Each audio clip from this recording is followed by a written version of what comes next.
નવસારીમાં છવણી ગામમાં પ્રાકૃતિક ખેતીને પ્રોત્સાહન માટે એક વિશેષ દ્રશ્ય જોવા મળ્યું। રાજ્યપાલ આચાર્ય દેવવ્રતે હિયાન પ્રાકૃતિક ફાર્મની મુલાકાત દરમિયાન જાતે ઘાસચારો કાપી ગાયોને અર્પણ કર્યો અને પ્રાકૃતિક ખેતીના મહત્વ પર ભાર મૂક્યો। રાજ્યપાલે પ્રગતિશીલ ખેડૂત મહેશભાઈ પટેલના વેલ્યુ એડિશન આધારિત ખેતી મોડલની પ્રશંસા કરી અને તેને અન્ય ખેડૂતો માટે પ્રેરણાદાયી ઉદાહરણ ગણાવ્યું। ખેતરના કુદરતી માહોલમાં સાદગીપૂર્ણ રીતે યોજાયેલ સંવાદ દરમિયાન રાજ્યપાલે રાસાયણિક મુક્ત ખેતી તરફ વળવા ખેડૂતોને અપીલ કરી।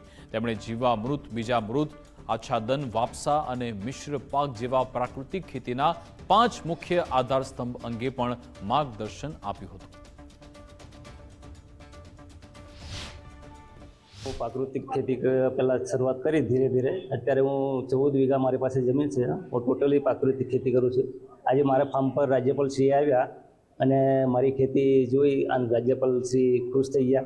અત્યારે મારી ટોટલ પ્રાકૃતિક ખેતીમાં 10 લાખ ઉપરની આવક થાય છે ને એમાં ખર્ચો નહીવત થતો છે।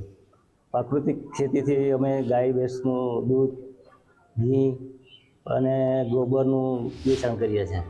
महेश भाई पिछले 7-8 साल से प्राकृतिक खेती ही करते हैं और इसके खेत में अड़ोस पड़ोस के बहुत सारे खेडूत भाई और बहन आए हुए हैं जिनको हम प्राकृतिक खेती कैसे करनी उसकी ट्रेनिंग दे रहे हैं।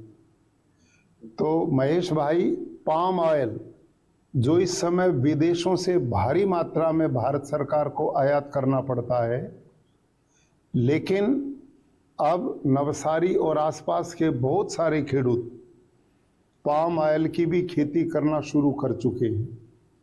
और बहुत मज़े की बात यह कि पाम ऑयल का पेड़ साल में 10 बार फसल देता है और वो लगभग 1 साल में 5-6 लाख रुपए तक की किसान की बचत हो रही है।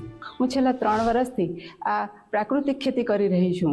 મારી પાસે બીજી ગાયો તો છે જ, પણ સાથે મેં પ્રાકૃતિક ખેતી કરવા માટે મેં મારી ગીરની નાની વાછડી પણ વસાવી છે અને ધીરે ધીરે મેં પ્રાકૃતિક ખેતી કરતી ગઈ છે। ત્યારથી મને હું ઘરે ખાવા પૂરતું જ પહેલાં શાકભાજી રોપતી હતી, ધીરે ધીરે હું થોડો વધારો કર્યો છે અને આજે બધા જે ખેતી છોડીને બંજર ખેતી થઈ ગઈ અને ખેતી છોડીને બીજી તરફ વળી રહ્યા હતા, એ આજે પ્રાકૃતિક ખેતી જો કરે અને એ ખેતી ઘણી સુધારી શકે છે।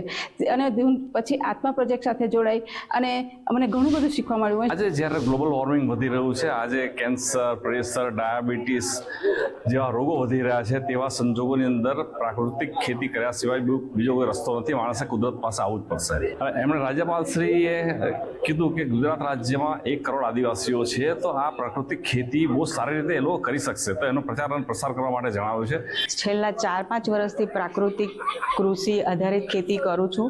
એ પહેલાં હું રાસાયણિક ખેતી કરતી હતી, પણ રાસાયણિક ખેતીમાં ઘણું બધું નાખતા પણ અમને જે ઉપજ થવી જોઈએ તે થતી ન હતી। પછી ધીરે ધીરે અમે પ્રાકૃતિક ખેતી અપનાવવાની શરૂ કરી।